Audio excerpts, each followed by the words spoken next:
Selamat sore bagi mahasiswa yang menyimak video ini. Semoga semua dalam keadaan sehat.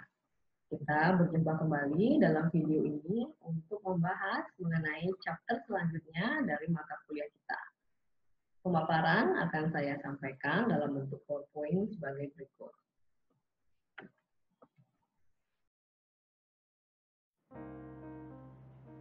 Materi kali ini akan membahas mengenai lingkungan ekonomi pada pemasaran global atau international business.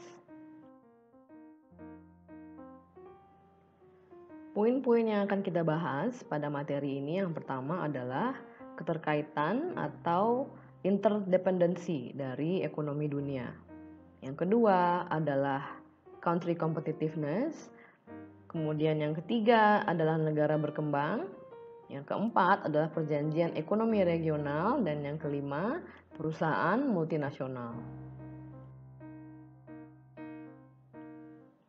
Saat ini, perekonomian antar negara memiliki keterkaitan yang tinggi satu sama lain, atau perekonomian antar negara memiliki interdependensi yang tinggi satu sama lain. Artinya, kinerja ekonomi satu negara akan dipengaruhi oleh kondisi ekonomi di negara lain. Hal ini diakibatkan oleh semakin meningkatnya aktivitas perdagangan internasional dan juga bisnis internasional. Kinerja ekonomi satu negara akan menjadi lebih baik apabila mereka memiliki ekspor dalam jumlah yang besar. Begitu pula investasi bisnis yang jumlah besar di negara lainnya.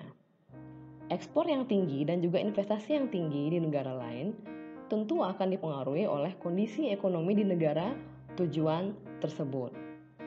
Apabila kondisi ekonomi baik, maka ekspor akan tetap stabil atau lebih tinggi.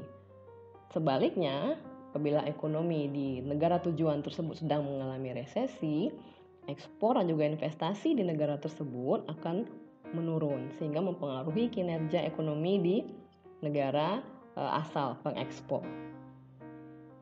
Keterkaitan ekonomi ini menyebabkan pertumbuhan GDP global yang positif setiap tahun. Dapat dilihat pada tabel, pertumbuhan ekonomi global per tahun berkisar di angka 3% per tahun dari tahun 80 sampai tahun 2020. Tampak pada tabel bahwa terjadi penurunan yang sangat drastis pada pertumbuhan GDP di kisaran tahun 2008. Hal ini diakibatkan oleh adanya krisis keuangan global pada waktu itu yang berasal dari Amerika.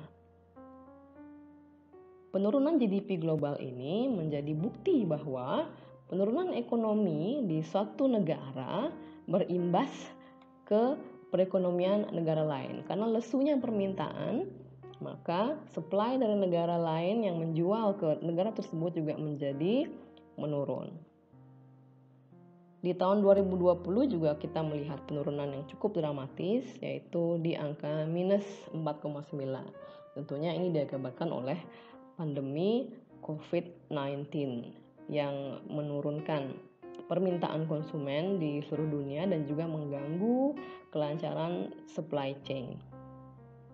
Kembali lagi ke interdependensi perdagangan antar negara.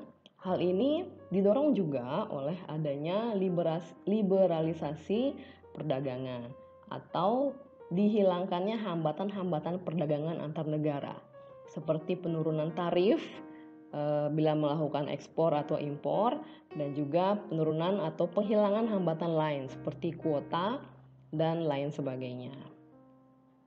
Faktor lain yang juga mendorong interdependensi ini adalah penguatan link perdagangan dan investasi antar region atau benua. Jadi link perdagangan yang semakin kuat, contohnya antara Eropa dan juga dengan Asia, antara Amerika dan Asia. Semakin kuatnya link perdagangan ini juga meningkatkan keterkaitan perekonomian antar negara.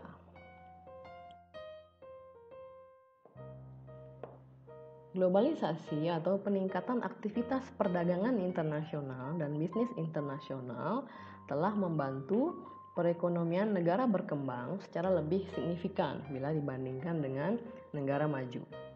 Hal ini diindikasikan oleh pertumbuhan produk domestik bruto atau gross domestic product dari negara berkembang meningkat secara rata-rata di atas 5% per tahun jika dibandingkan dengan tren kenaikan GDP negara maju yang hanya maksimal 3% per tahun.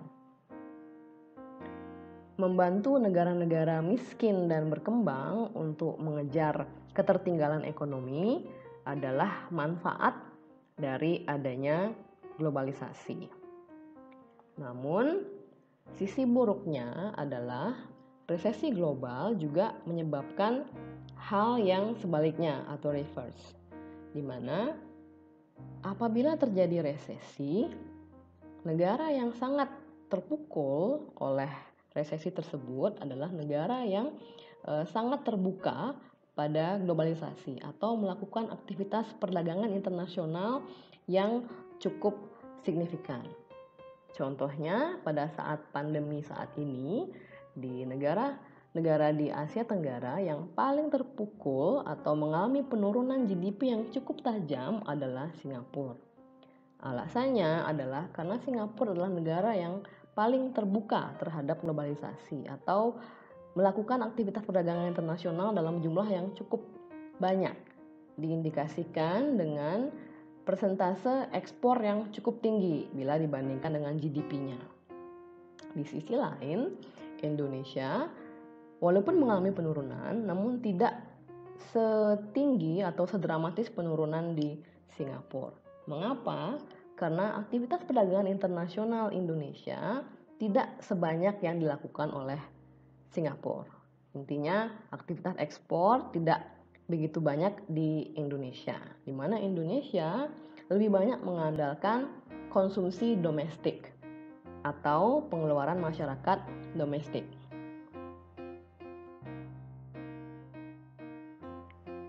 Semakin jelas bahwa perekonomian antar negara menjadi semakin terkait satu sama lain, baik pada saat ekonomi sedang bertumbuh maupun pada saat resesi. Resesi global membuat kita menyadari bahwa perekonomian antar negara memang sangat terkait. Pada saat resesi, perekonomian negara menjadi menurun, pendapatan masyarakatnya menurun. Otomatis permintaan masyarakat atas barang dan jasa menjadi semakin menurun. Sehingga negara-negara tujuan ekspor memiliki permintaan yang lebih rendah dari sebelumnya. Hal ini mempengaruhi kinerja ekonomi pada negara pengekspor. Contohnya adalah Singapura yang sudah saya bahas tadi. Pada saat resesi saat ini, permintaan negara-negara tujuan ekspor Singapura menurun drastis. Karena Singapura sangat mengandalkan ekspor pada kinerja ekonominya, maka kinerja ekonomi Singapura menjadi sangat terpukul. Jadi hal ini mengilustrasikan bagaimana keterkaitan perekonomian antar negara. Apabila perekonomian negara lain sedang menurun atau mengalami resesi, hal ini juga mempengaruhi kondisi ekonomi negara lain. Dalam hal ini Singapura sebagai negara pengekspor.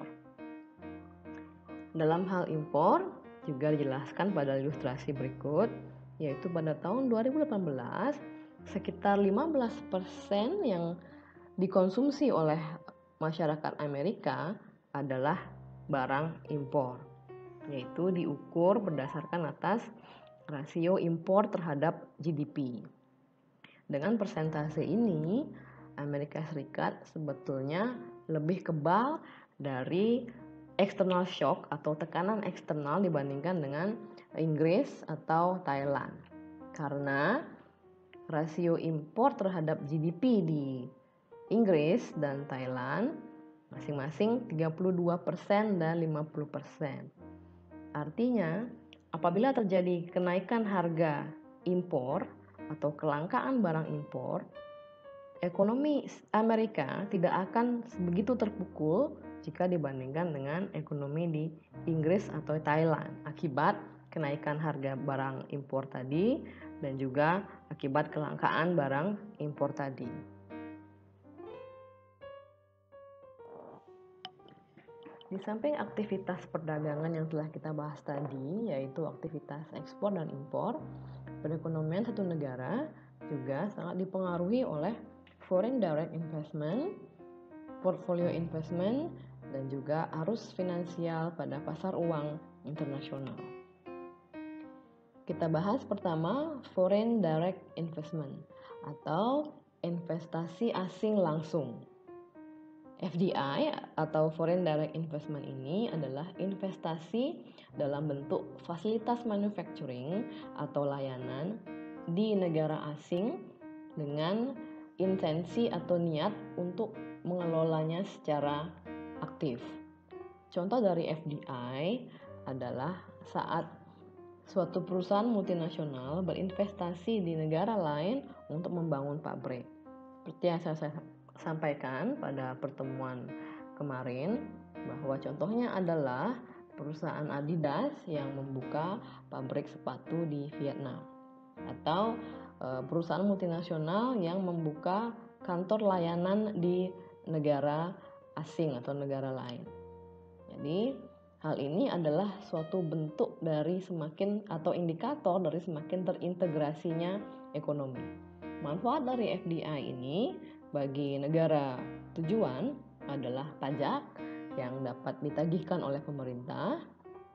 Di samping itu juga adalah semakin terbukanya lapangan pekerjaan saat suatu multinational corporation membuka fasilitas pabrik di negara asing, maka masyarakat di negara asing tersebut memperoleh kesempatan untuk mendapatkan lapangan pekerjaan. Di samping itu, sumber daya lokal seperti bahan baku lokal dan lain-lain juga akan terserap dengan adanya pabrik tersebut.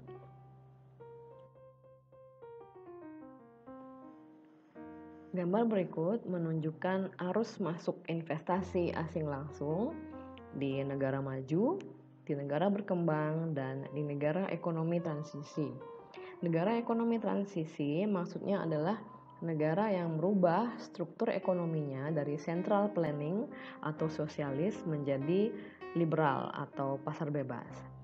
Dapat dilihat pada gambar bahwa garis yang berwarna hijau mencerminkan FDI inflows pada negara maju, dan yang berwarna oranye mencerminkan FDI inflow rate pada negara berkembang.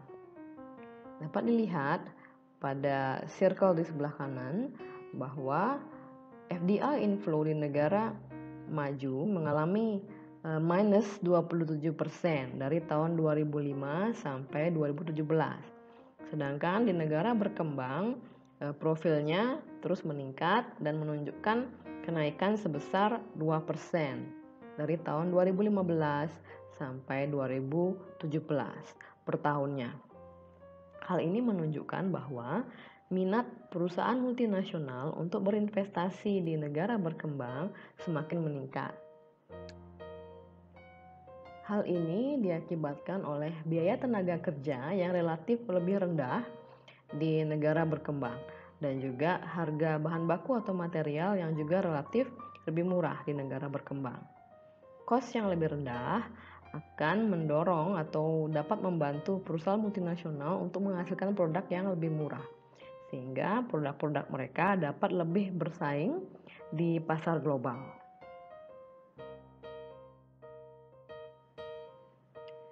Dua hal yang perlu digarisbawahi adalah dahulu foreign direct investment dianggap sebagai alternatif dari mengekspor untuk menghindari hambatan perdagangan berupa tarif. Contohnya adalah produsen sepatu dari Amerika mengekspor produknya ke Vietnam untuk dijual di sana dikenakan tarif sekian persen sebelum memasuki pasar Vietnam. Hal ini menyebabkan sepatu dari produsen Amerika tersebut menjadi lebih mahal dibandingkan dengan produk sepatu dari produsen lokal Vietnam karena tidak dikenakan tarif. Sehingga dahulu produsen-produsen asing atau perusahaan multinasional menganggap foreign direct investment adalah alternatif dari mengekspor untuk menghindari hambatan tarif tersebut. Namun saat ini foreign direct investment dan perdagangan internasional atau ekspor impor merupakan hal yang saling melengkapi atau komplementer. Contohnya, Dell Computer mempergunakan pabrik mereka di Irlandia untuk menyuplai personal komputer ke negara-negara di Eropa, alih-alih mengekspor dari Austin, Texas yang merupakan headquarter Dell ke beberapa negara Eropa. Hal ini tentu saja berimbas pada cost yang lebih tinggi. Hal yang sama juga terjadi pada Honda, produsen mobil asal Jepang yang membangun pabrik yang besar di Marysville, Ohio, menjadi eksporter mobil terbesar dari Amerika Serikat ke negara-negara tetangga. Peningkatan dari investasi asing langsung ini juga didorong oleh upaya-upaya pemerintah lokal untuk menarik perusahaan-perusahaan multinasional untuk berinvestasi di negaranya. Contoh, Indonesia menarik investor-investor dari negara-negara tetangga untuk berinvestasi di Indonesia dengan membuat pabrik ataupun kantor-kantor perwakilan atau kantor layanan dengan memberikan berbagai insentif. Salah satunya adalah keringanan pajak atau tax holiday dalam periode tertentu.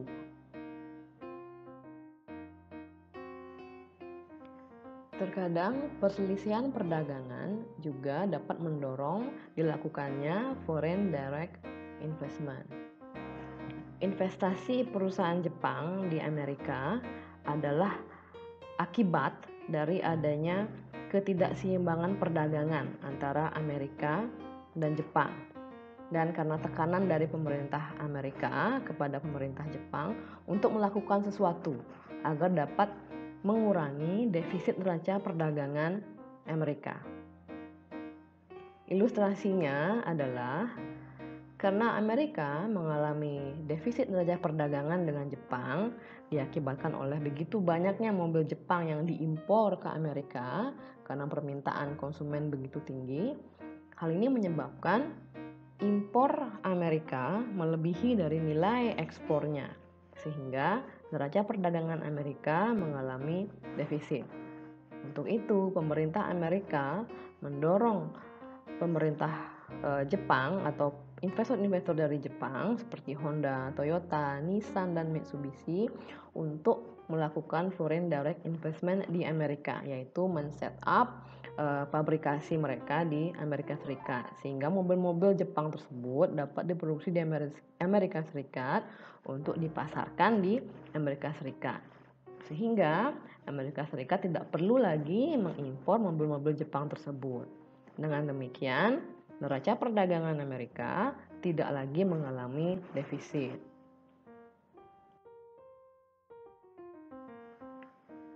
Selain investasi langsung atau foreign direct investment, bentuk investasi di negara asing dapat berupa portfolio investment. Investasi ini adalah investasi di negara asing yang dapat ditarik dalam periode yang pendek. Contohnya adalah investasi pada saham dan obligasi asing. Bentuk investasi yang lain adalah pada pasar finansial internasional. Dalam hal ini, bank dan perusahaan menjual dan membeli mata uang untuk melakukan aktivitas atau transaksi ekspor dan impor mereka.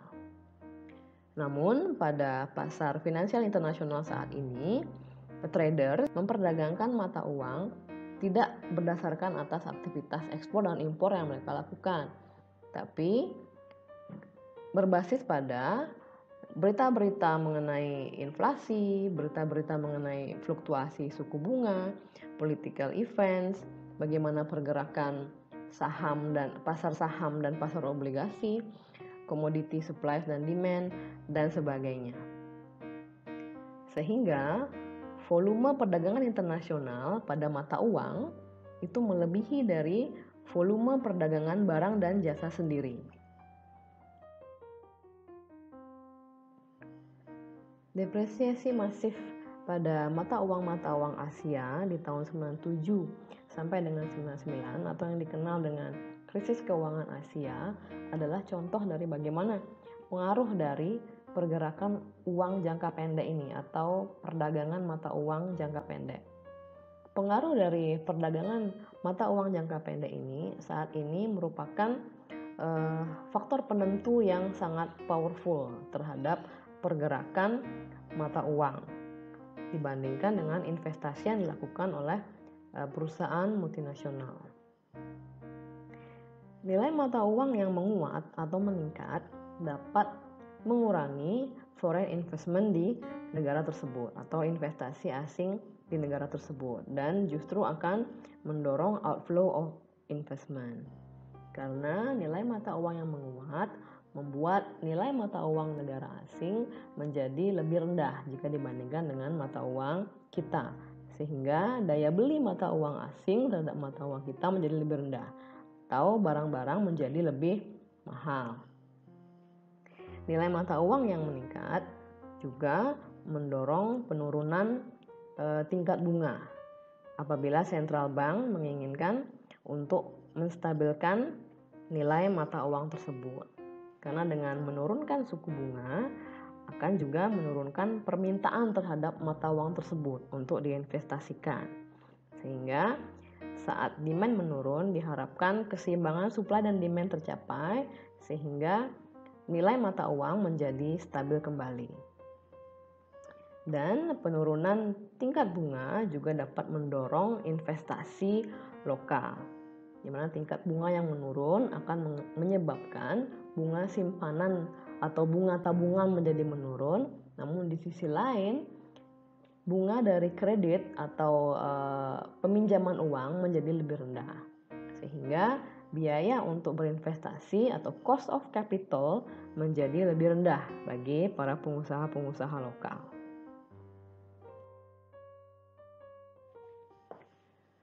Kita masuk ke topik bahasan berikutnya, yaitu country competitiveness atau daya saing negara. Daya saing negara adalah tingkat produktivitas dari suatu negara yang direpresentasikan oleh kapasitas produksi suatu perusahaan secara domestik maupun secara internasional. Faktor-faktor yang membentuk competitiveness ini adalah sumber daya manusia, sumber daya alam, dan sumber daya kapital. Kepemilikan suatu negara terhadap sumber daya ini akan membentuk daya saingnya. Semakin berkualitas sumber daya manusia, semakin banyak sumber daya alam dan sumber daya modal akan meningkatkan daya saing dari suatu negara. Namun, daya saing suatu negara ini bukanlah hal yang permanen atau fix, di mana ranking dari daya saing negara dari tahun ke tahun dapat berubah. Jadi, feature dominan dari global ekonomi adalah perubahan yang dinamis dari status masing-masing negara terkait dengan outputnya. Artinya, daya saing negara dapat diindikasikan oleh tingkat pertumbuhan GDP-nya per tahun dan juga besaran dari GDP mereka per tahun.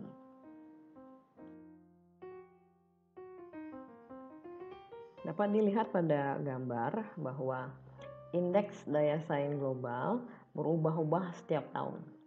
Jadi, negara-negara yang menduduki ranking pertama dalam indeks global competitiveness tidak selalu menduduki ranking 1 di tahun berikutnya. Terlihat pada tabel bahwa dari tahun 2010 hingga 2017 Switzerland menduduki peringkat 1 dalam hal daya saing global. Kemudian di tahun 2018 digantikan oleh United States. Itu juga pada ranking 2 Global Competitiveness Index pada tahun 2010 ditempati oleh Amerika Serikat. Tahun berikutnya ditempati oleh Sweden dan tahun-tahun berikutnya ditempati oleh Singapura. Peran dari sumber daya manusia menjadi semakin penting sebagai faktor penentu utama dari daya saing suatu negara dan juga industri. bersamaan dengan level teknologi yang semakin meningkat. Singapura, salah satu dari macan Asia, secara konsisten di ranking pada World Top 10 Economies. Begitu juga macan Asia yang lain, yaitu Taiwan, yang juga masuk dalam ranking Top 10 World Economy. Kedua negara Asia ini virtually tidak memiliki sumber daya alam yang cukup untuk diandalkan untuk membangun atau meningkatkan daya saing mereka. Sehingga jelas bahwa sumber daya manusia dan teknologi adalah faktor yang krusial untuk membentuk keberlangsungan ekonomi suatu negara secara jangka panjang bagi negara-negara yang tidak memiliki sumber daya alam yang cukup.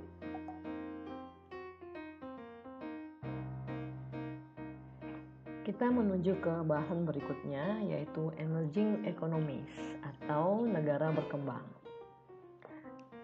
Perekonomian yang besar atau partner-partner perdagangan besar umumnya berlokasi di Triad Region, yaitu North America, Eropa Barat, dan Jepang yang secara kolektif memproduksi kurang lebih 80% dari total GDP di dunia. Namun, pada abad 21 ini, peluang-peluang komersial akan ditemukan lebih banyak di negara-negara berkembang.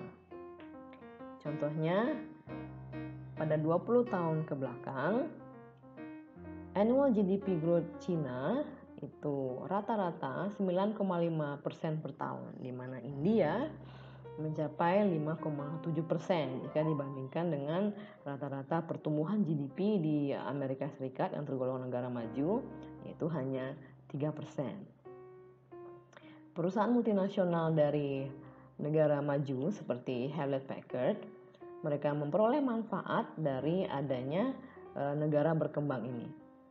Contohnya adalah saat pertumbuhan permintaan HP atau produk-produk HP di Brasil, Rusia, India, dan Cina semakin meningkat.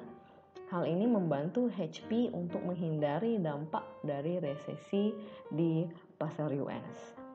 Dan negara berkembang ini atau permintaan yang semakin meningkat di negara berkembang justru mendorong HP untuk meningkatkan atau membuat sales forecast dari HP ini meningkat.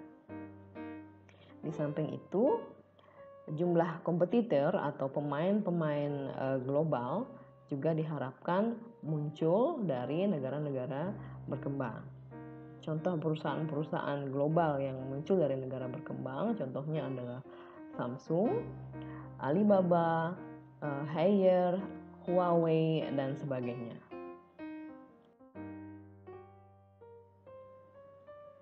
Pada tahun-tahun dan dekade ke depan, pasar yang memberikan potensi yang besar untuk meningkatkan ekspor dari Amerika Serikat bukanlah lagi trading partners dari Eropa atau Jepang, tapi dari negara-negara berkembang. Peningkatan permintaan di negara berkembang menjadi sumber dari peningkatan ekspor Amerika yang dapat meningkatkan nilai ekspor Amerika secara signifikan. Salah satu negara berkembang contohnya adalah India yang telah menjadi suatu negara yang merupakan sumber dari information technology atau sources dari information technology, komunikasi, dan juga pengembangan software. Banyak juga perusahaan multinasional yang mendirikan atau mengembangkan call center di India.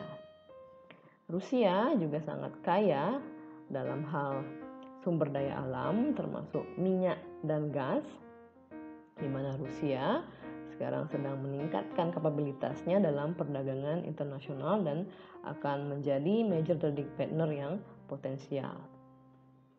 Negara-negara berkembang cenderung dapat mengubah peta dari international business ini dalam dekade-dekade ke depan. Pemasaran di negara berkembang membutuhkan pendekatan yang secara konseptual berbeda dari negara maju. Perusahaan yang telah sukses memasarkan produknya di negara maju dapat menerapkan strategi pemasaran yang sama di negara berkembang atau menerapkan strategi yang berbeda sama sekali. Saat perusahaan multinasional memasuki pasar negara berkembang, mereka cenderung membawa produk-produk dengan standar quality western dan menganggap produk-produk lokal sebagai produk yang inferior. Mereka mengetahui bahwa terdapat permintaan yang cukup tinggi di negara berkembang untuk produk-produk yang berasal dari Eropa atau Western. Namun, perusahaan-perusahaan ini mengabaikan bahwa di samping keinginan masyarakat negara berkembang untuk memiliki produk-produk yang berkualitas Western, namun jumlah konsumen yang dapat membelinya atau afford produk-produk ini cenderung sedikit. Dalam hal harga atau kualitas, sebagian besar konsumen negara berkembang lebih memilih harga dan memilih produk-produk yang hampir mendekati kualitas Western, good enough, tapi tidak terlalu mahal. Perusahaan-perusahaan lokal yang membuat produk-produk yang cukup baik ini atau good enough memasang harga dapat 75% lebih rendah daripada produk-produk Western tersebut. Dan local company ini atau perusahaan lokal ini merupakan penantang yang cukup tangguh bagi perusahaan-perusahaan multinasional tersebut dengan harga produk yang lebih mahal. Apalagi perusahaan lokal ini dapat memproduksi produk yang lebih baik secara kualitas saat mereka memiliki skala yang lebih besar. Dengan skala yang lebih besar, perusahaan lokal ini juga dapat menurunkan biaya variabelnya. Dan dengan skala yang besar, mereka memiliki cukup dana untuk berinvestasi pada R&D untuk memproduksi produk-produk yang inovatif. Sehingga dengan skala yang semakin besar, perusahaan lokal menjadi penantang yang serius bagi perusahaan-perusahaan multinasional yang masuk ke pasar negara berkembang. Kita masuk ke bahasan berikutnya, yaitu Regional Economic Arrangement atau perjanjian ekonomi regional. Adapun beberapa bentuk-bentuk perjanjian ekonomi regional seperti Mercosur, GCC atau Gulf Cooperation Council, SAARC atau South Asian Agreement for Regional Cooperation in South Asia, dan juga ASEAN, Association of Southeast Asian Nations. Tujuan dari dibentuknya grup-grup ini atau kelompok-kelompok negara ini dengan perjanjian yang telah disepakati adalah untuk memastikan pertumbuhan ekonomi dari negara-negara yang berpartisipasi di kelompok-kelompok tersebut. Adapun evolusi dari perjanjian ekonomi regional dari yang paling rendah adalah free trade area, kemudian custom union, common market, monetary union, dan political union. Masing-masing perjanjian ini akan kita bahas di slide berikutnya. Yang pertama, kita akan membahas free trade area. Free trade area adalah perjanjian formal antar beberapa negara yang sepakat untuk menurunkan atau mengeliminasi biaya cukai dan hambatan non-tarif pada perdagangan antar negara-negara ini. Namun, negara-negara member dari arrangement ini atau perjanjian ini boleh secara bebas menentukan tarif eksternal yang akan mereka kenakan pada negara-negara di luar grup atau bukan member.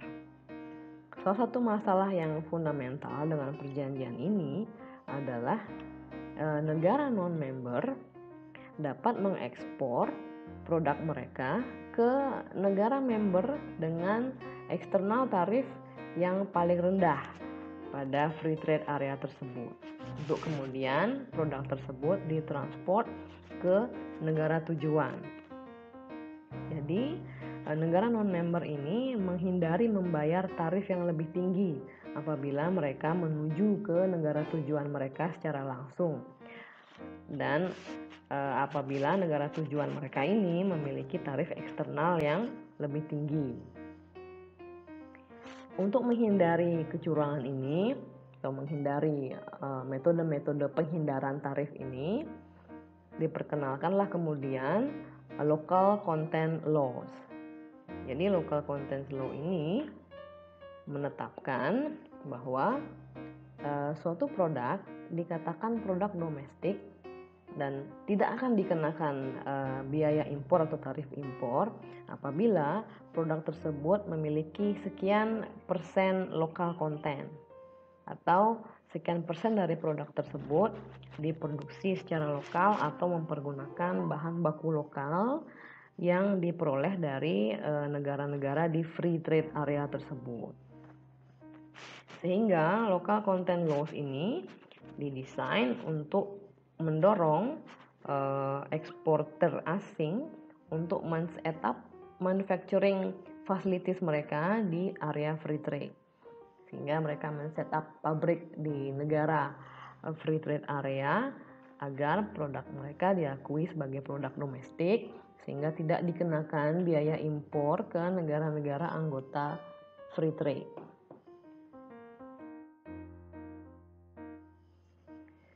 Berikutnya adalah custom union. Jadi custom union ini terjadi apabila member dari free trade area mereka memasang eksternal tarif yang sama bagi negara-negara yang merupakan non-member.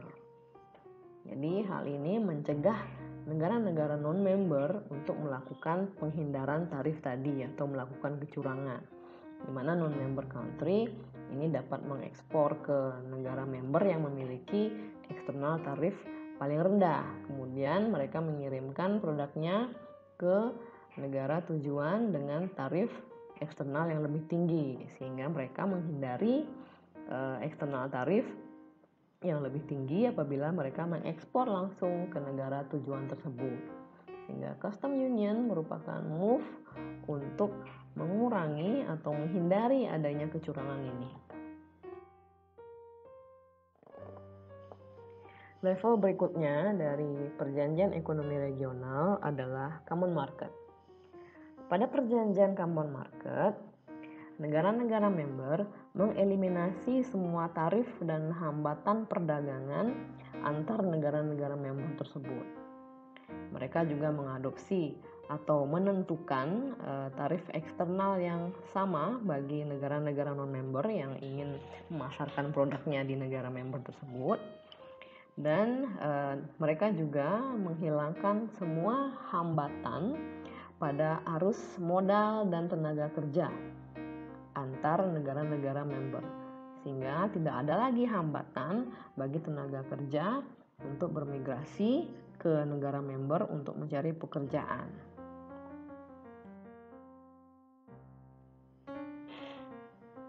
Monetary Union merepresentasikan level keempat dari integrasi ekonomi regional, di mana mereka mengadopsi satu mata uang yang sama dalam satu region. Hal ini dilakukan oleh European Economic Community dengan mata uang euro.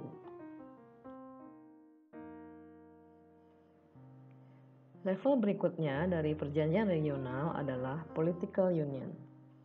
Dalam political union, negara-negara dalam satu region atau negara-negara member tidak hanya membentuk satu kesatuan ekonomi, tapi juga membentuk suatu kesatuan politik.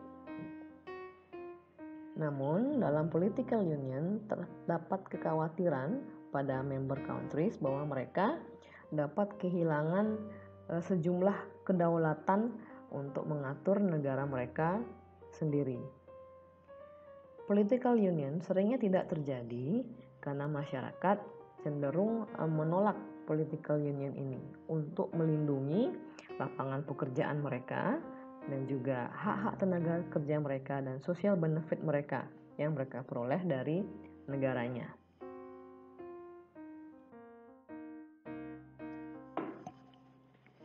Bahasan berikutnya adalah multinational corporation atau perusahaan multinasional. Perusahaan multinasional adalah perusahaan yang memiliki fasilitas produksi ataupun aset lainnya di satu negara lain di luar negaranya sendiri. Perusahaan multinasional akan semakin meningkat jumlahnya di tahun-tahun dan dekade ke depan. Adapun faktor-faktor yang mendorongnya adalah yang pertama, forces of economies of scale. Artinya, perusahaan multinasional ini ingin mencari economies of scale, di mana apabila mereka memproduksi dalam jumlah yang lebih besar, mereka dapat menekan variable cost menjadi lebih rendah, sehingga harga produknya dapat ditekan dan harga produk menjadi lebih kompetitif secara global. Faktor kedua yang mendorong semakin meningkatnya jumlah perusahaan multinasional atau eksistensinya secara global adalah hambatan-hambatan perdagangan dan investasi yang semakin menurun di seluruh negara di dunia, baik dalam hal tarif maupun hambatan-hambatan non-tarif seperti kuota dan lain sebagainya.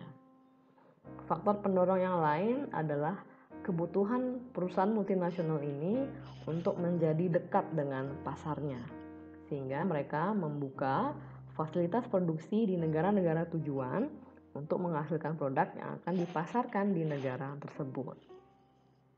Faktor yang keempat adalah semakin berkembangnya teknologi di banyak negara di seluruh dunia, mendorong mereka untuk memasuki negara-negara tersebut untuk berinvestasi di sana.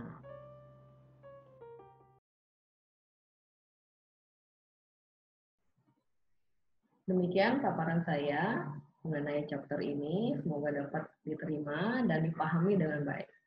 Kita berjumpa kembali di video berikutnya. Terima kasih atas atensinya. Selamat sore.